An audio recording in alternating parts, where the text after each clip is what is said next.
Tapped Out Wrestling Podcast. I'm Nick McDaniel. He's Myron Fancher. How the heck are you, man? I'm a little spry today. Looking forward to doing this show. A lot of crazy stuff went into the promotion of the show since this is the revisit of something we did a million years ago, the much And enhanced version. it is. And what was crazy, man, is I honestly was surprised that I don't know that I was more surprised that there was actually ones that have changed. There were changes, and also this did not require like 875 hours of research because we have spent so much time in and around wrestling since then. I think we've picked up a lot more on other people's opinions and what Well, I they think, value. and as we've aged too, even though it's Yeah. with only been 5 years or whatever, so it's like our opinions even changed a little bit. So there's some new matches. So even if you heard them in the past, when we did that way back when, it'll be a little different. So you might want to stick around.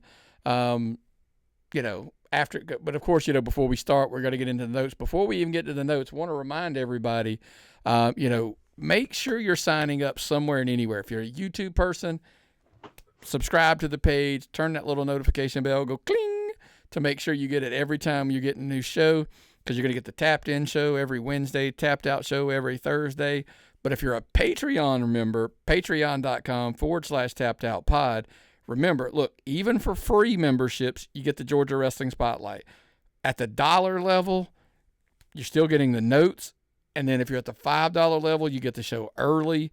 You get some of the bonus content. And man, Myron, got to tell you, I'm going to tease something here. When we stopped recording the Tapped In show, we started talking about we're looking for new ways to bonus content or extra exclusive content for the Patreon members. We might have a winner. Oh. We started thinking, why don't we pair Tapped Out collectibles up with it? Oh. Maybe there's exclusive lines where you can get digital copies of the comic book covers that we've been working on to pick for I've the seen some of your $10. work. We're talking about that $10, $25 level. Maybe you get like a $10 level. Maybe you get a digital copy. $25 level. Maybe you actually get but you get an 8x10 an actual 8x10. Don't know about the autographs because I don't know, about getting them all from the people. I'm talking about of the wrestlers, like getting their permission to do some every month. That can be like the featured not my person of the autograph. month. I thought No. I'm talking about finding wrestlers who want to be featured wrestlers, for a month, and they're the ones that we print and give out. But if they'll autograph them, I can make that happen too. But maybe if you're at a certain level, you get one of those included every month with your membership or something like that. That's something we're kicking the tires on. Hey, Let us know. that sounds great to me. TappedOutPod@gmail.com. Let us know what you think. Speaking of what I think, listen, opinions can change in 1 week. That's why we love wrestling, right? Yeah. So last week I got a lot of pushback. My little comments about I was underwhelmed with the build for WrestleMania, but Cody and Cena come out on TV and kind of change it a little bit. As of recording this week, we're recording on Tuesday.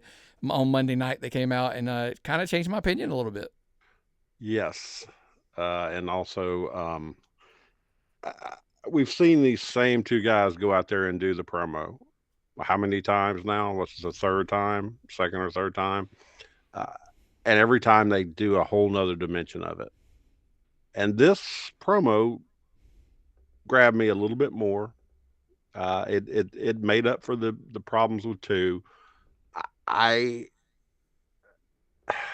Is this the gas pedal, Nick?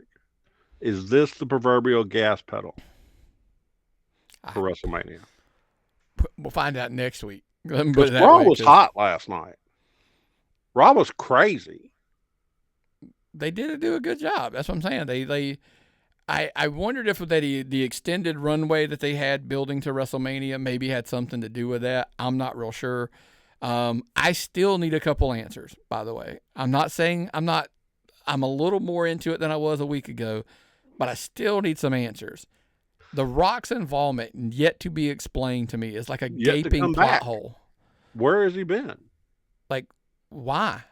Like, dude, if he wanted to be an integral part of the story, shouldn't he have committed to being there? It's Well, who sold out? That was the thing. Yeah, it was like, who sold out The Rock? Well, I haven't seen The Rock. I need a little bit more explanation. Is he making a movie? Is John Cena got to go make a movie? Who the hell's making all these movies? You know, I want John to see Cena's some making a wrestling. movie. That's why they're in Europe. Did you hear that story? This entire European tour was so he could shoot more of that movie in Hungary or He wherever he was at. he's filming overseas, so the tour goes there because if he can't fly home to the United States every TV show, but in Europe it's a hop, skip, and a jump, boom, boom, boom, boom, to hit these shows. But the European trip was designed to be center around the fact that John Cena was going to be over there filming, and that's why they are doing their shows over there. All I know, man, is them European shows been killing it, Nick. Seriously, have they missed and not had a super hot crowd yet? The by the way, we were talking a little bit off the air on, and they were like, they will quite possibly come to realize they're better off going there more. And I know they're going back later this year. They've already announced it. They're already talking about they're going back there later this year.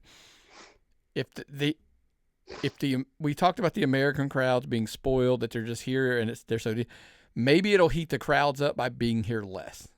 They're hungry in Europe. Yeah. If you want to keep people hungry, sometimes you don't feed them all the time. You don't.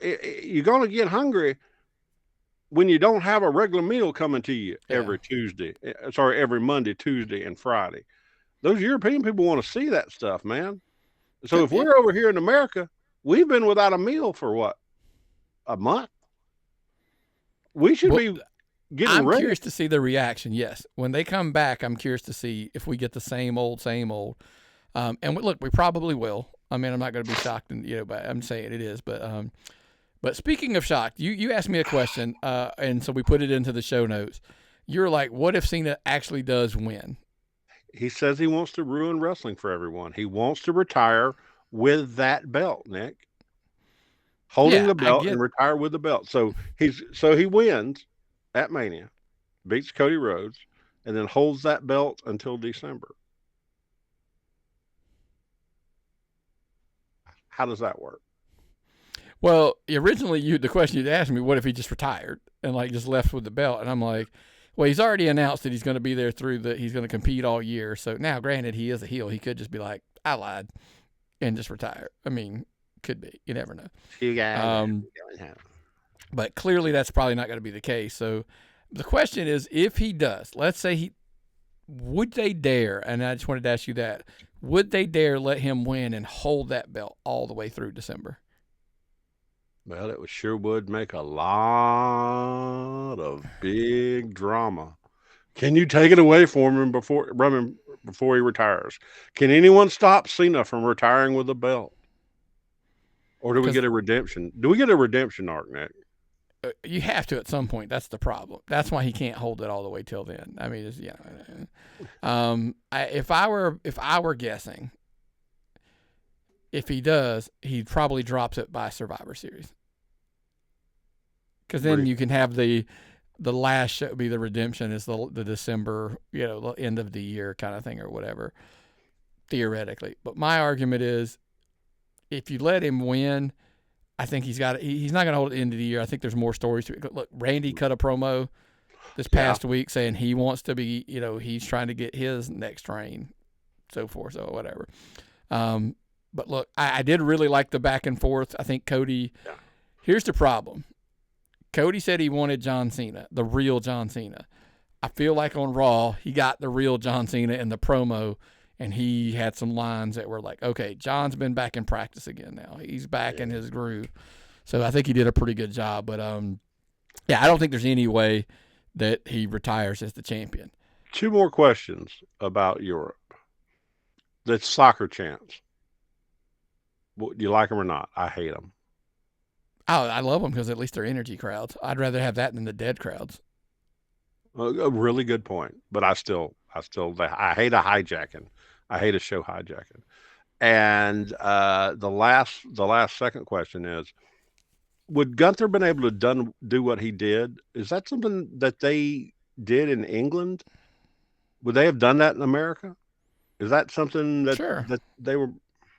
That was savage. I mean, I haven't seen that on anything that savage on wrestling television in a long time, besides the spike bat thing, which was to me was not necessary. This was a storytelling move. This really heightened a feud that had gone cold, the Jay and Gunther thing, with a big thing to make him mad. He beat his brother down. He waved the belt in front of Jay where he couldn't touch it because he was zip tied to the ring rope, and then he rubbed Jimmy's blood on him. That was sick. That was old school, like Memphis type stuff. Yeah, I think they would have done it here. I think that people are going to have to come to grips with it. It's just a different product now. It's just it's not because it was on Netflix. Everybody goes, oh, it's because, no. I just think in general across the board, they just don't really care as much now. Maybe that's just me, but. Well, I'm going to tell you one thing. WWE, you said, was in charge of censoring, right?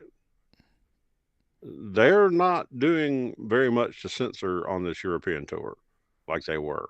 That show yesterday was full. I mean, I don't mind obscenities, but the show was full of obscenities. I think there's certain ones that they're concerned with and not the rest of them, so not that big a deal. Okay. As long as people are watching, it doesn't really matter, I don't think there. But speaking of watching, the last topic I want to ask you about is big news for AEW, in my opinion. This was good. This was good news. The news comes out, nobody knows the real numbers. This is leaked stories, but it was a somewhat credible source. This wasn't a Meltzer thing. This wasn't a whatever. So they're basically saying, based on the numbers, Max is averaging about 500,000 viewers for Dynamite when it's on Max. Okay. I'm not getting into the math numbers. I mean, it's based on the number of minutes divided by same thing they're doing for the Netflix stuff with Raw. If you think about that, so if you're averaging 500,000 on Max, and they're in the 650 range roughly, so ranges on TBS or whatever, you put those numbers together. I mean, they're 1.1, 1.2 million people watching Dynamite. That's an amazingly solid number, and we were trying to figure out, is this worldwide or just American? And it's hard really to compare because they have a show on regular television and a show streaming. WWE just has one show on streaming, and then they have one show on regular television. So to me, it's hard to compare. But if everybody's happy with their result, hold on though, that's in the semantics of it though. But if you're talking globally, that's not true. Because globally, it's all on Netflix.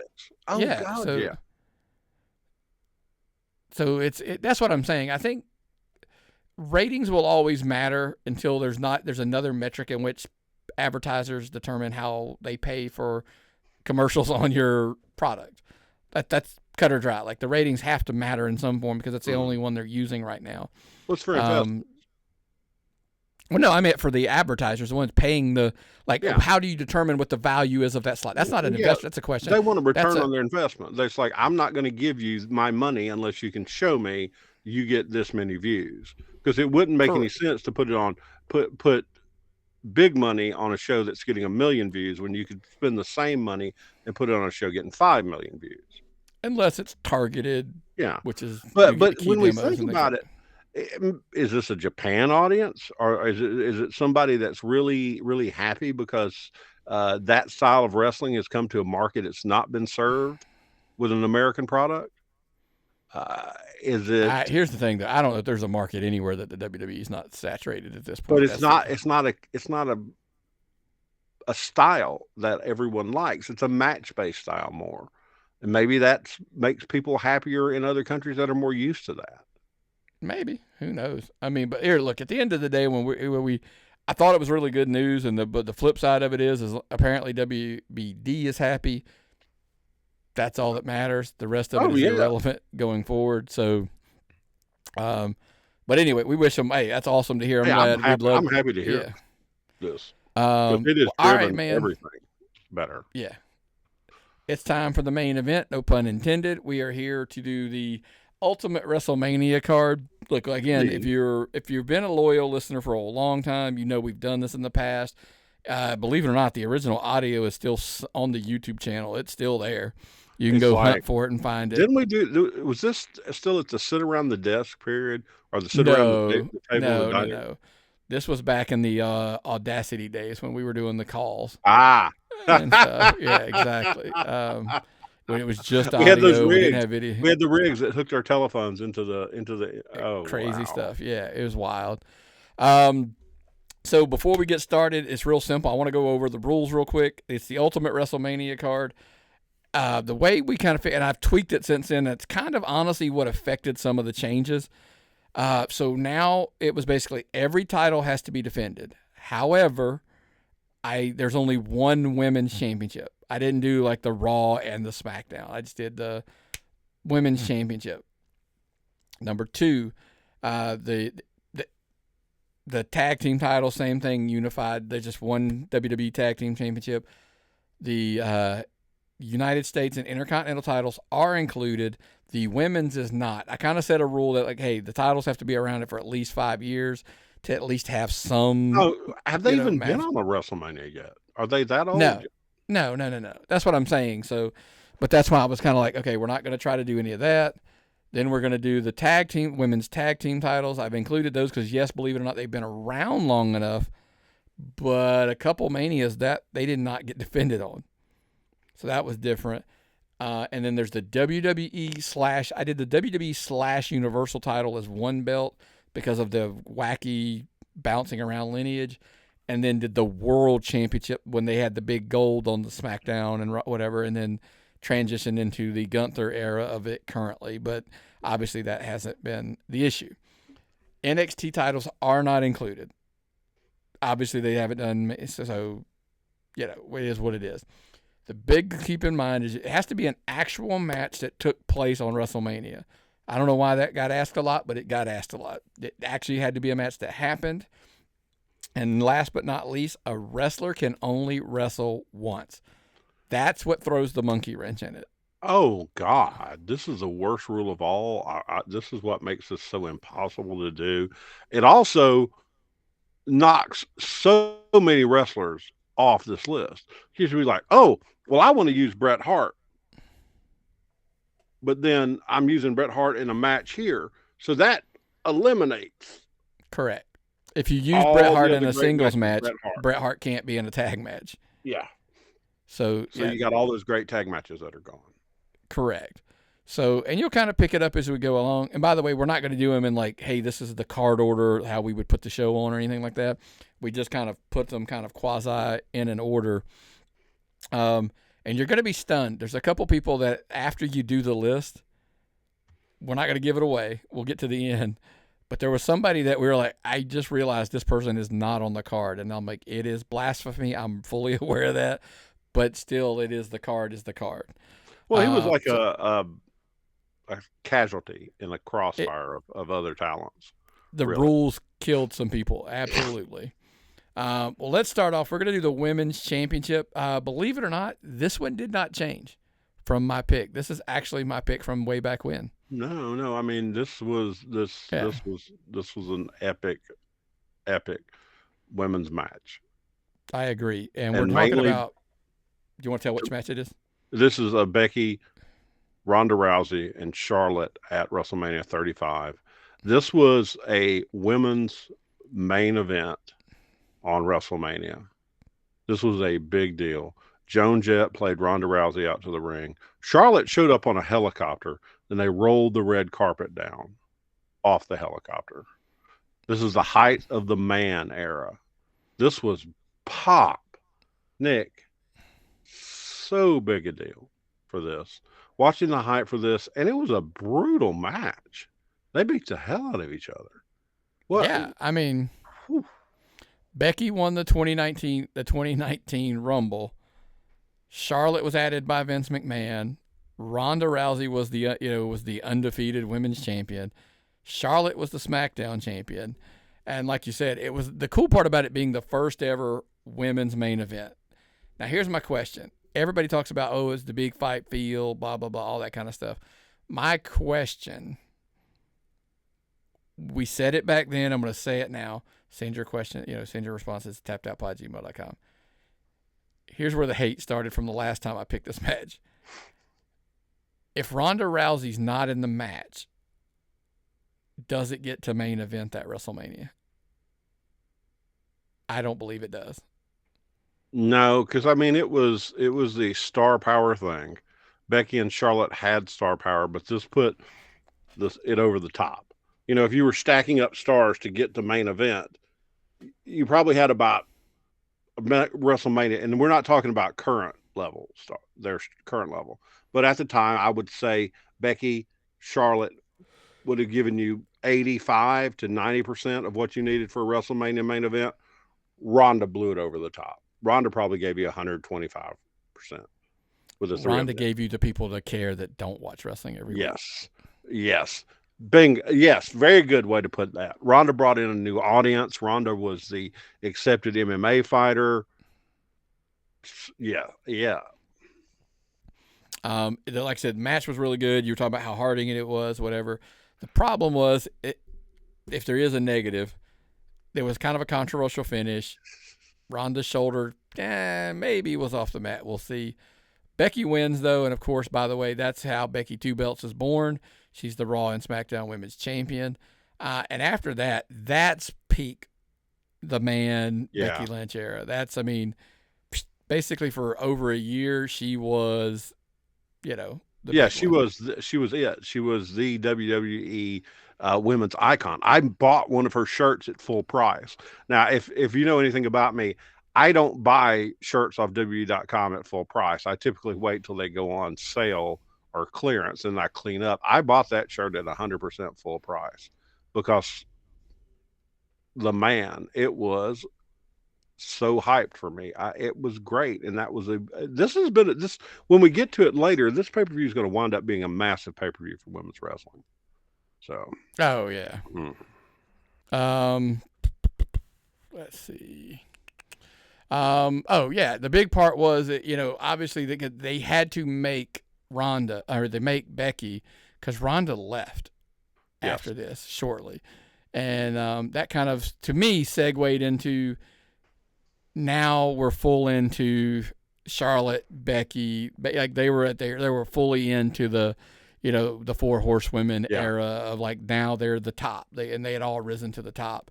So that was it. So WWE Women's Championship match: Becky Lynch, Ronda Rousey versus Charlotte Flair, WrestleMania 35. And you get that, one of the losing stars goes away. A trend we'll see all through this show. But I had so much fun with this other one. I did not remember how cool this other match was. Give it to us. The women's tag team titles, we went with, same show, crazy enough, Bayley and Sasha Banks versus the Iconics versus Nia Jax and Tamina versus Beth Phoenix and Natalya. Again, WrestleMania 35, same one. The Iconics would go on and win this match, but it was kind of crazy because Bayley and Sasha were your first champions. And by the way, when that happens, totally makes sense, right? Hey, it's, again, we were just talking about, we're in that era where the four horsemen. Yeah. So at the Chamber, they win. This was back when obviously the belts were being bounced all over to all the brands. They do that. Do you remember? Like, most people don't even remember the Nia Tamina team, and those were that was a beast. I had forgotten about it at all. I had forgotten what a power they were. Nia was in a different spot. I can see why she was released later on. She has come back and done so much more since then. The Beth and Natty team looked so good. The Iconics got this weird squeeze out goofy heel team win in this, which it's like, why did they win? But they were good. They were going to try something with them. They were trying something different. Do you forget like how over they were though there for a minute? Yeah. They were super hot. They were absolutely they walked on fire. So Chelsea Green could run. They were basically, they had that gimmick. They had that gimmick, and it was great. And now, I don't know if I heard that one of them was going to get back in the business. We'll see. I don't know. Yeah. I don't know. But yeah, this was a really crazy match to have. And there's not, like you said, not a lot of women's tag team matches going on.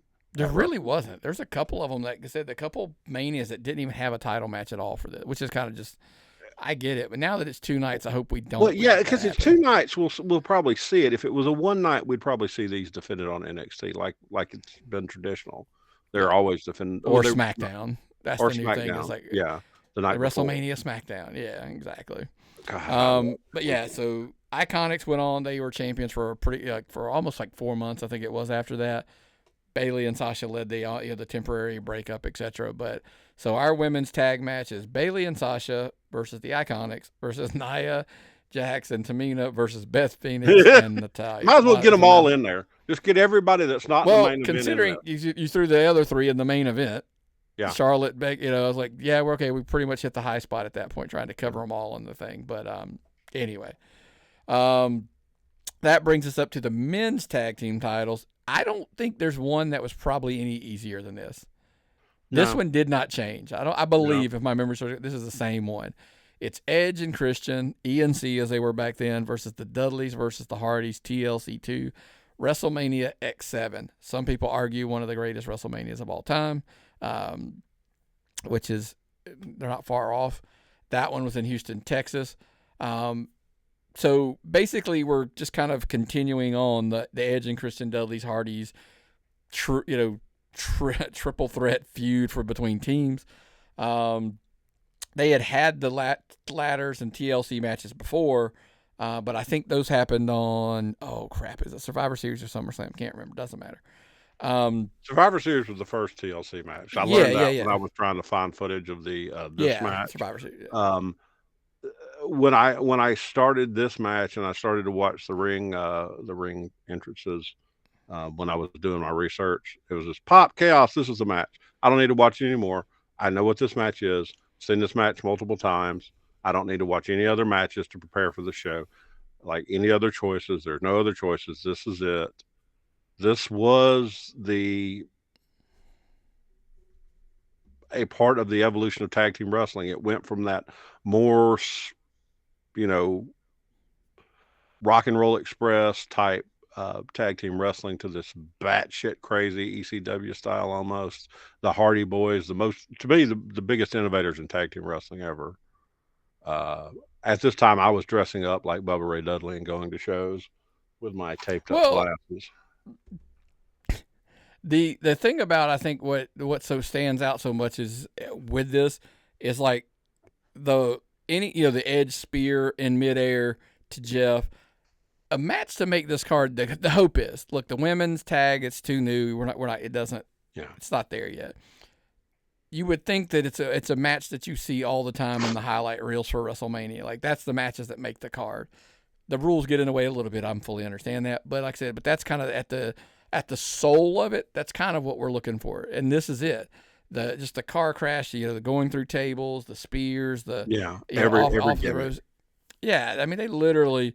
And look, I would argue, and I'm partial. I know there's one school of thought that the best tag team era was, the Rockers, the Hart Foundation, the Demolition, and Haku and Andre. And I go through that era of tag team wrestling, the Killer Bees and the Rougeaus and blah blah blah blah blah. Some would argue that it's the Dudleys and the Hardys and Edge and Christian, and there's a lot of other people that were in there at the time. That's a great debate. The no long answer, just real quick. Which one of those two is, like, if you say, what is the real golden age of tag teams? I think it's this. I don't always like this because I think the problem with this is it's led to more stupid stunts that left people crippled. But this was amazing. Okay, this was absolutely amazing. It's changed so much. I'll ask you part number 2. Does this match? Because when guys in baseball and football, whatever, they're going into the Hall of Fame, there's always like a moment. Does that make sense? There's a moment that you're like, that's a Hall of Famer.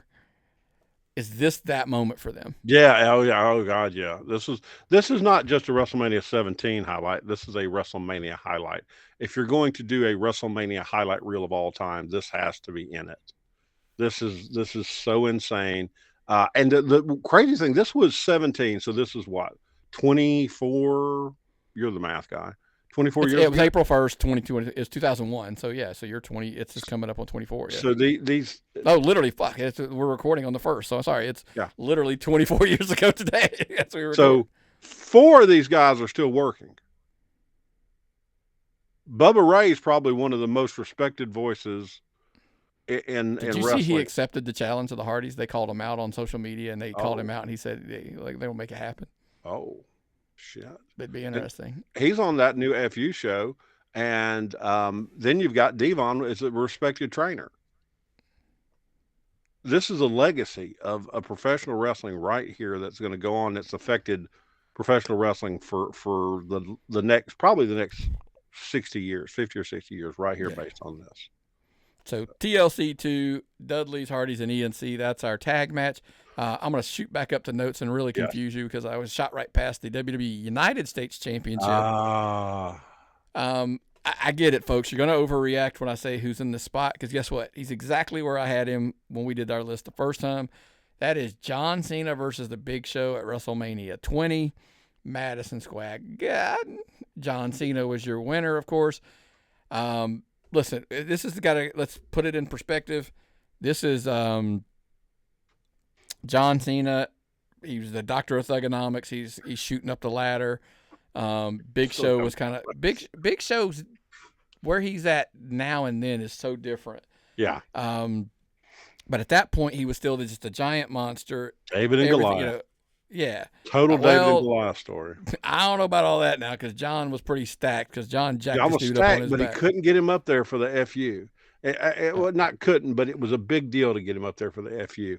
It was hearing Jerry the King's like, he's gonna get him up. Yeah, this got me. This got me hard. It was a lot of good wrestling memories. I enjoyed this one a lot. John's first WrestleMania win was a title match, and he won. Yeah. He wins his first title at his first Wrestle. Yeah. So it kind of obviously looked as a lot of people love to say, and the rest they say is history. After this moment, he just was like, the rocket ship was a track. He was just off to the races. And the crazy thing is, the U.S. title goes through fluctuations where it matters and it doesn't. Yes.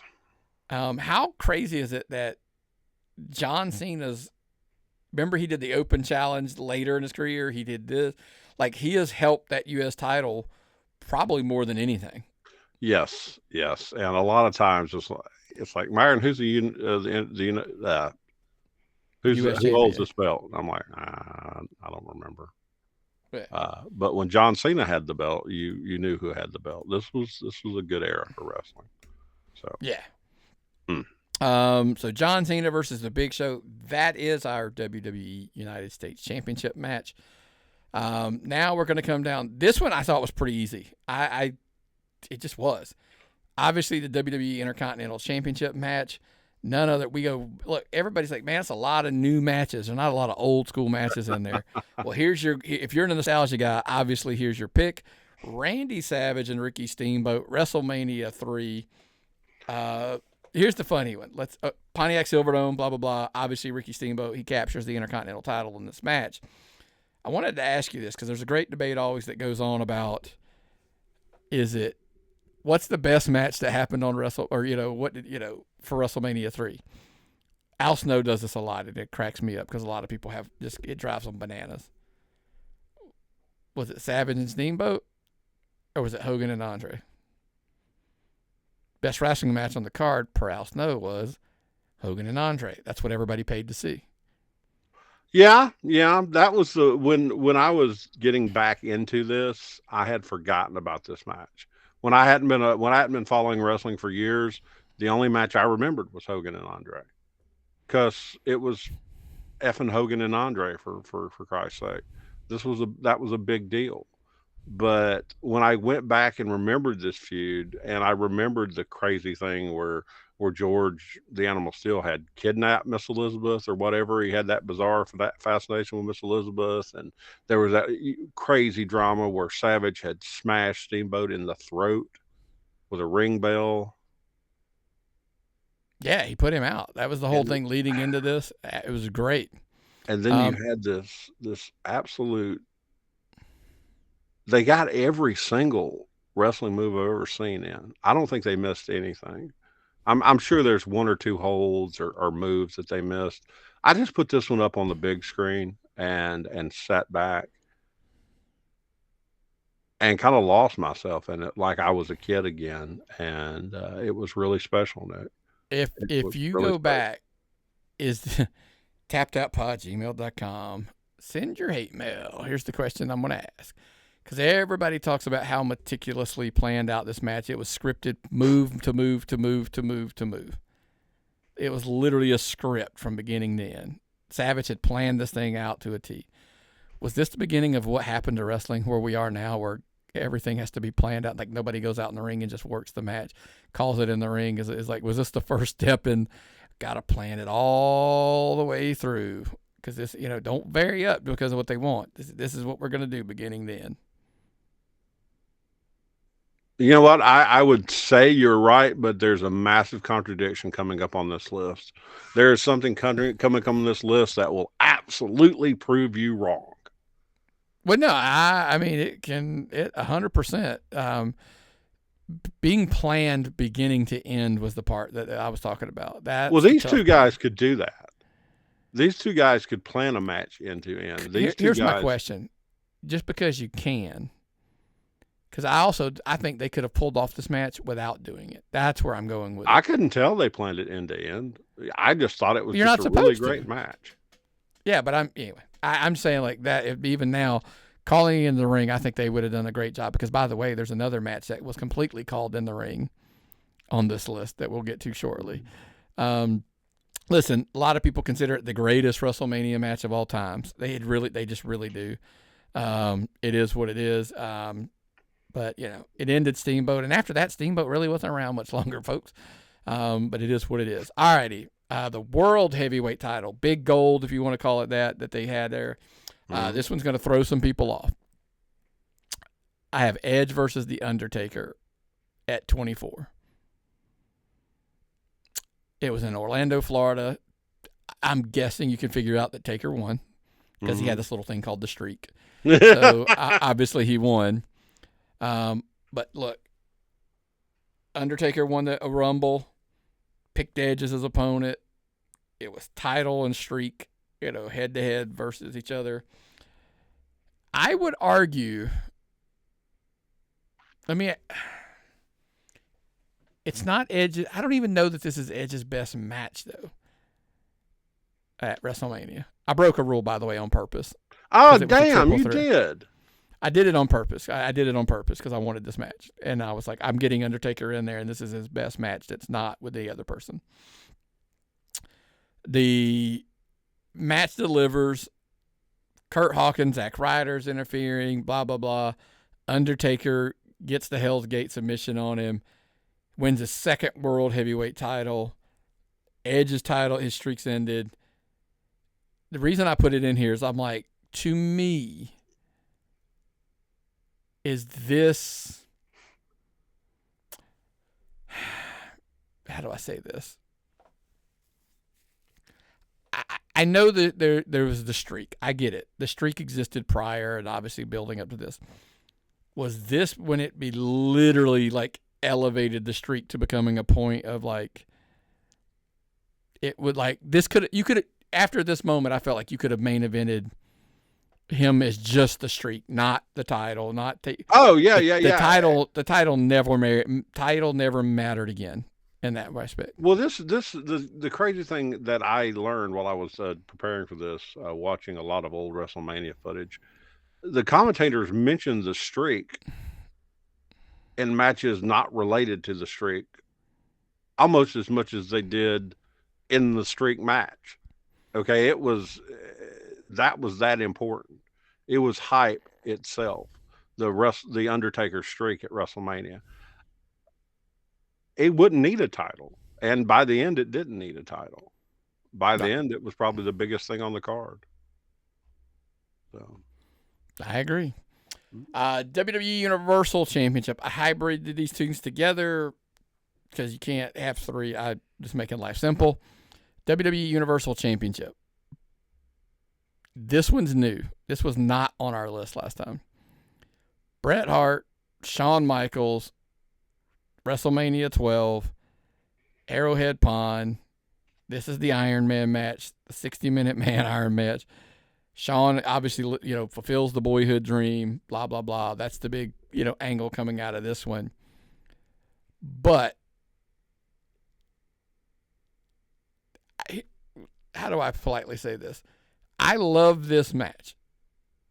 It's grown on me over time, but it is also the match that makes me say, stop trying Iron Man matches. Well, they always go one or two ways. They either go for the most, just pin, or they do this. They go the full match without a pin, and then, Gorilla Monsoon didn't. They don't do that at independent wrestling, but No. at Gorilla Monsoon declared this was going to be sudden death. And do you know why I say do this? Why? Because most of the guys are not Bret Hart and Shawn Michaels. That's why I say, how can you love this match, but you don't like Iron Man matches? Because you typically on your indie show don't have Bret Hart and Shawn Michaels wrestling those Iron Man matches. Well, there's a lot of guys we see that couldn't beat me in a jumping jack contest. But yeah, this right here is when you take two of the most excellent wrestlers of all time and put them in a situation, and you go back and try to do this yourself. I don't try to recreate fight scenes in movies because I can't, or I don't. There's a lot of things I can't do, but this right here is to me one of the most perfect examples of skilled wrestlers doing skilled wrestling, going 60 minutes without a pinfall. That's insane. Listen now, some people don't. It does look. We have a segment. What age the best? What age the worst? This match falls into one of those two categories for a lot of people. If you love it all about the wrestling, it's what aged the best. Watching 60 Minutes and not having a winner, we look back on the old they went to Broadway back in the day. Ric Flair wrestled 60 Minutes or whatever. Listen, I don't know. Sometimes it's tough to sit there for 60 minutes. Well, and not have a winner. The thing is, Myron in what year was this? 1996 could watch this perfectly and enjoy every second of it. Myron did not have a cell phone in 1996 because they were just pretty much new and they were in a bag and they were just really rich people that had them. And I was in college. In 98, I got one of them that ran on AA batteries and was about this big, but I couldn't look at it for internet or pornography or whatever I wanted to look at the time.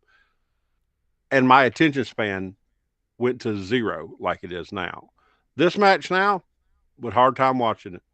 Then I would have been absorbed on every second. These days, 15 minutes and I'm shot. I just can't do anymore. That's why I love the most Iron Man matches on the indies are 30 minutes. Yeah. Good call. But we discussed earlier in the show about, the moments thing. Shawn on his knees, clutching the belt. That is on every WrestleMania highlight reel you're going to see. That is, of course, what began, in my opinion. I know there was stuff before, but that's really kind of his main event run that he kind of went off to the races and stuff or whatever. So, Shawn Michaels, Bret Hart, Iron Man match. That is our WWE Universal title match. The attraction match. You're allowed one match that did not involve a title. This one ain't hard, folks. It really isn't hard. And by the way, when we get done with this, you're going to hear why I broke my own rules. This is literally because I had another match that I wanted, and it's the only reason this match is. Anyway, The Rock versus Hogan, WrestleMania 18, Toronto Skydome. Of course, your winner is The Rock. NWO had come back. It's Hollywood Hogan. He'd been gone forever. Rock challenges him to he wanted the icon versus icon. I kind of now look back in hindsight and go, Rock was kind of ballsy in 2002 to call himself an icon because I don't know that he was at the time. But he was selling every minute of it. Hey, he was true because he told you. Yep. But here's the match that we talked about that was adjusted on the fly. completely scrapped everything and just literally called it, changed everything in. They did not expect that crowd when they got into that ring No. to completely cheer Hogan and boo Rock. They never saw it coming. Nick, Hogan took his weight belt off and beat Rock with it and was cheered. Mm-hmm. Okay. Rock took it off, or Rock grabbed it, strapped Hogan with it, and was booed. Things didn't work. The more Hogan hulked, the more these people popped. Yeah. It was. And then the Rock's facial expressions sold me totally. The stare downs, Nick. They literally called it on they flipped the match in the ring when they realized what was happening. It was crazy. It was, and here's the thing, on the Tapped In show that we recorded, we had somebody had sent in a question. It was about, would you rather see a 5-star match with no crowd going crazy, or would you rather see a 3-star match with the crowd going bananas? And I referenced something on that saying, hey, classic examples, we're going to discuss it on the Tapped Out show. This is the match, folks. This is the one that I referenced then. Oh, yeah. That I always say, watch this match muted with no sound. It's not that good. It's really not. I've done it because I wanted to prove my point. I watched it go, yeah, it's not. Hit that sound back on, it's one of the greatest WrestleMania matches of all time. Well, everything was crowd reaction. If you watch this, they were just playing off the crowd. They were watching each other, listening to the crowd, to the point you could see they were listening to the crowd. They were surprised by the reactions, and then they played with it. And how was it everybody was just so happy to see Hogan back in the Toronto Sky Dome where he lost his last match, and he was just ready, was he just, welcome home, Hulk. You're a pleasant memory. They loved Hogan, and they were just happy to have him back at the time. It was that simple. It wasn't that complicated. This match obviously cemented Rock as like the man. You get a win over Hogan, especially at this point, it was like it made him the man. Of course, by the way, that's when they go, hey, Hogan, get your gear on a plane and get it here because we need the red and yellow, and then we're off to his baby face. That's just crazy. They turned, so boy, talk about age not aging the best. What age the worst, right? But yeah, literally the reaction to this match made this match, so that's why my attraction match will always be Rock Hogan. However, go ahead. No, go ahead. Did you see this card? The card for this show was amazing. I noticed the card going through it, man. I can see where people were pumped already for this match. Yeah. Let's see, and it went on what? It was 1, 2, 3, 4, 5, 6, 7, 8, 9. It's the 9th match on the card, and it still did this. Yeah. It's what they were ready for. Taker beat Flair on that card. How nuts is that? Yeah. That, some people will argue, 17, 18 are arguably two of the best. It's just because they were the hottest at their time. Yeah. That was kind of their peak run. So, which obviously leads everybody to say, like, wait, there's not an Austin match. There's not. That's the one that I just cannot, when we built it, whatever. The other one that would have completely wrecked everything, honestly, the attraction match that most of the time I would pull the trigger on is 25. Is Shawn versus Taker, because you can see where he blows up multiple matches and whatever that. Because then by the way, the first time we did it, that we didn't have I don't think there's other wrestlers we didn't have on there.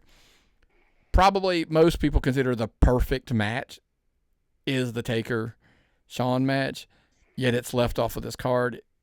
It is what it is. I mean, it's a little bit, would I redo the card from time to time? Sure, because our opinions, our tastes in wrestling change, so things would fluctuate along. Well, I'm glad we had our results from the first show handy, but they've changed a good bit. Mm-hmm. Things are different now. My attention span has changed. What I like has changed. There's some stuff I'll never be able to argue with. I'll never be able to argue with that TLC 2 on 17. But some of the other stuff has just changed. So I don't like the same stuff. Yeah, you can ask me in 6 months, and I'll probably come up with a different card. Like, it's really that simple. So we would love to hear your takes, obviously, tappedoutpod@gmail.com. But if you are a member over on the Patreon page, patreon.com/tappedoutpod, comment it. Type it right in there. Put your card in there. Send messages, anything, however you want to do it. We'd love to hear your card. Ultimate WrestleMania card. But like I said, that's just my taste or whatever. Also, if you're a YouTube watcher, like the page, subscribe to the page, turn the little notification bell on, get those every time we release something new. That's a lot to go through. I am drained. Well, hey, I am drained from all that thinking. Well, the good news is we're done. Anything else, man? I know you were talking to Heath about indie wrestling, but indie wrestling in Georgia is hot this weekend. I recommend everyone go on Facebook and find independent wrestling in your area and find yourself something to do this weekend, because it's going to come up. It's WrestleMania weekend, and we're going to be staying in the house Friday, Saturday, Sunday, and Monday. Bye. Yeah, I mean, look, I don't know where you'll find a list. There's only one on our Patreon page, and there's also one that I post on our social media for the local stuff here in Georgia. I'm just saying, it's not that hard to find the show if you want to. And there's literally a legitimate literally a good chance that it'll be a triple header weekend for us. So we'll be at 3 shows potentially. Yeah, better take my vitamins. And they may not be all the ones that you're used to, that you're thinking. So there's that too. So keep an eye out for us, and you might see us at a show this weekend if you're in Georgia. But if not, absolutely, walk up, say hey. We'll be around. Anything else, man, before we get out of here? No, that was fun. It was always fun to do this one. Well, what's the old saying, brother? If I've got nothing and you've got nothing, what time is it? Time to tap out.